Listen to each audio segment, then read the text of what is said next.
Allez, on retrouve nos invités pour la suite du débat. Georges Weah, homme politique du SEC des leaders émergents. Sana Komla Sadio Itou, analyste économique et sociopolitique. Nous avons également le journaliste Ambroise Kpondjo, directeur de publication des Guardians.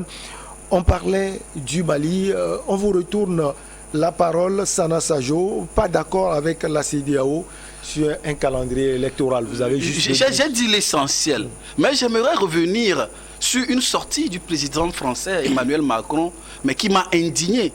Mais en quoi se sent-il, ou bien a-t-il l'obligation de faire des injonctions à la CEDEAO quand RFI et France 24 sont suspendus? Peut-être que ce sont des médias.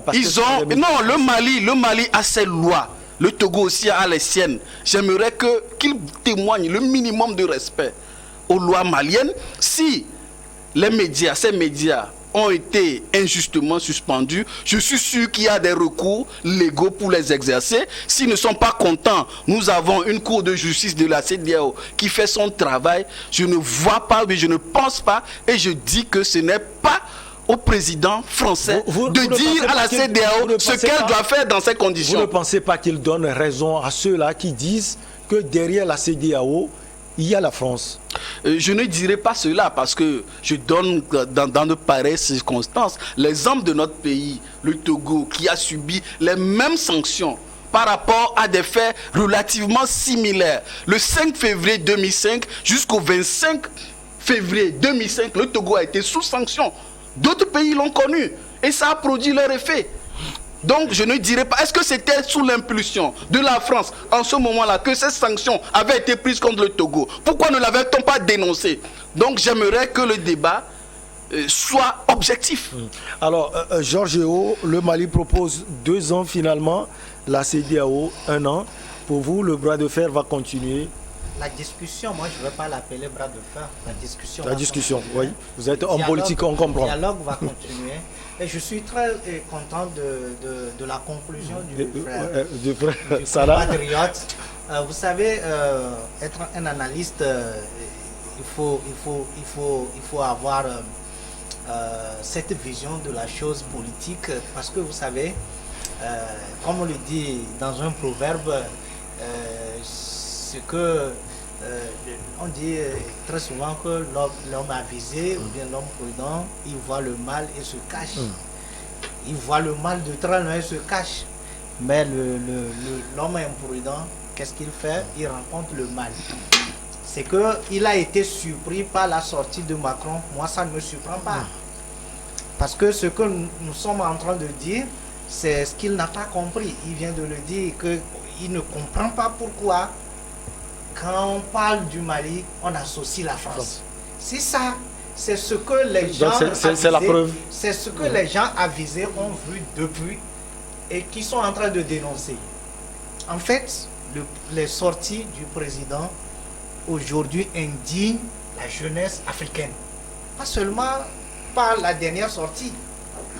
Il y a beaucoup de choses qui disent on supporte la CEDEAO. Non, on n'a pas besoin que la France supporte la CEDEAO. Il n'y a aucune décision de l'Union européenne que peut-être le président togolais se lève pour dire je supporte l'Union européenne. Non, en fait, nous pensons que les choses vont de bon train chez nous. Et comme je l'ai dit, le Mali, c'est une partie du corps qui souffre.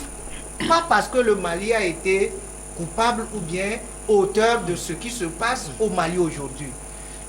Nous devons faire l'analyse en allant vers la source de ce qui arrive aujourd'hui au Mali. Ce qui est arrivé, qu'est-ce qui a produit?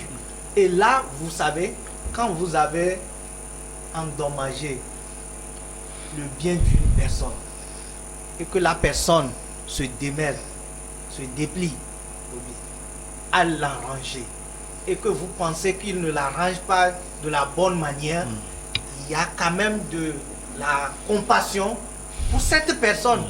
D'autant plus que la responsabilité majeure me revient à moi qui a endommagé son bien.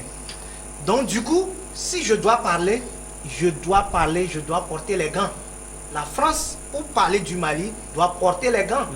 il ne doit pas parler comme étant Comme le quelqu'un Mali qui est est son blanc, enfant. quelqu'un qui est innocent, ou bien quelqu'un qui n'a rien à voir avec la situation du Mali.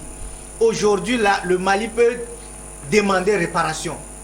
Le Mali, même s'il n'y a pas un tribunal qui peut régler cette affaire d'une manière morale, le Mali peut dénoncer et demander réparation à la France. Parce que le Mali peut se dire, je ne suis pas au courant, ou bien je ne suis pas complice de ce que vous avez fait en Libye. Mais aujourd'hui, si nous parlons de la CEDEAO et du Mali, nous parlons du même corps. Je sais et je suis persuadé que le Mali et la CEDEAO trouveront le consensus. Et les deux, comme vous savez, quand il n'y a pas ces genres de propos, ces discours, vous voyez, les choses vont bien. Mais quand il y a des discours qui portent à faire savoir au Mali que effectivement la France tire la ficelle quelque part, les décisions ou bien les propositions de la CEDEAO ne sont pas prises en compte par les autorités de transition. Je voudrais conclure pour dire que aujourd'hui, nous n'avons rien contre la France.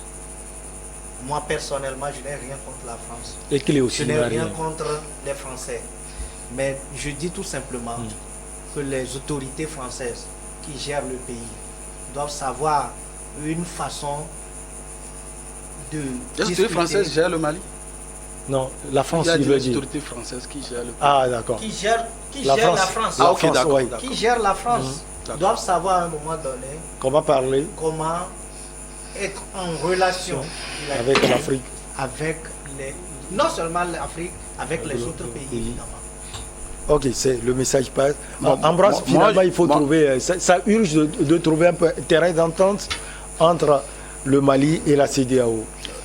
Oui, il n'y a aucune solution, il y a aucune solution autre que ça, parce que j'ai dit, j'ai salué l'intervention de l'Union africaine avec la présence de Moussa Faki Mahamat chez les autorités maliennes, qui était un ancien collègue du ministre des Affaires étrangères, Abdoulaye Diop, qui ont certainement facilité les choses à ce que l'Union africaine adopte une position pas forcément égale à ce que la CEDEAO propose.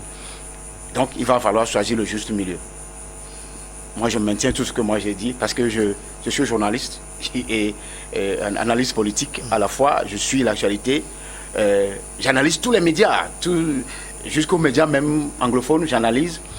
Et moi j'ai toujours dit, heureusement qu'on m'a donné raison par rapport à ce que je dis que le président Macron devient ainsi le président de la CEDEAO. Et donc, s'il en est ainsi, je crois que la France n'a pas à rebattre ses cartes dans un pays souverain et indépendant. Le temps de la colonisation est passé, la période de la décolonisation est passée.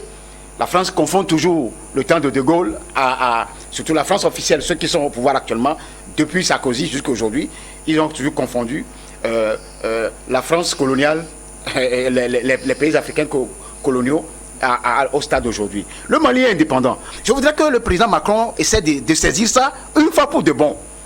Que le Mali est un pays indépendant, que le Mali ne recevra de leçons de qui que ce soit. Ça y est, il faut cesser l'enfantillage. Mais quand un président joue souvent à ce jeu-là, comment il faut le qualifier? Il faut le mettre à sa place. Moi, j'attends un jour, Macron viendra ici dans ce pays pour une conférence de presse. Soit c'est les autorités qui ne m'accepteront pas dans la salle, parce que j'ai tellement de questions à lui poser, que demain il ne reviendra plus jamais. Il ne va jamais vouloir revenir. Soit il vient, on me dira que toi tu ne vas pas rentrer dans la salle.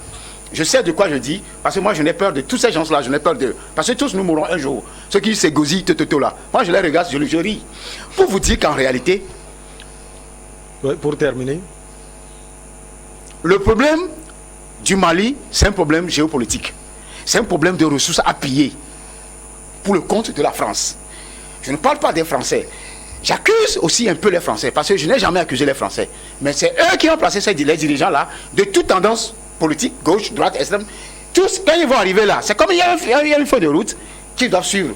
Sans l'Afrique, la France n'existe pas. Je l'ai même dit, dans 150 ans, 100 ans, la France deviendra le Pompéi ou la Mésopotamie. Et allez chercher à comprendre. Pour dire qu'en réalité, ce qui s'est produit la dernière fois, dans le centre ou dans le centre nord du Mali, par rapport à ce reportage de RFI de France 24, je vous dis que j'ai été choqué. Même quand j'ai pris le reportage de RFI, j'ai envoyé sur certaines plateformes, ceux-là qui défendent habituellement la France sont choqués. Quand tu es journaliste, l'angle choisi, le ton, tout ça là, quand tu analyses, le lexique, mais le lexical même utilisé, tu comprends que c'est un reportage biaisé. C'est une désinformation, une intoxication. Et je serai à la place des autorités maliennes. Il n'y aura plus jamais comment on appelle, l'autorisation pour ces médias-là sur le territoire malien. Ça, je vous le dis honnêtement. Je suis contre ceux qui sont contre la liberté de presse. Je suis un grand défenseur de la liberté de presse.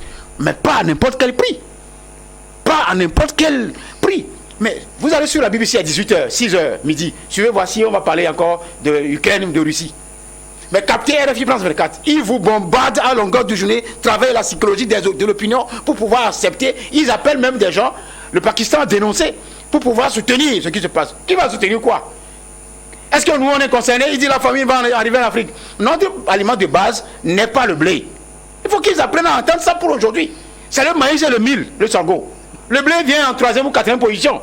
Pourquoi il veut chaque fois nous tétaniser avec des histoires? Qu'il nous épargne ça. Je mange de la spaghetti, mais pas du matin lundi jusqu'à dimanche. Non. Non.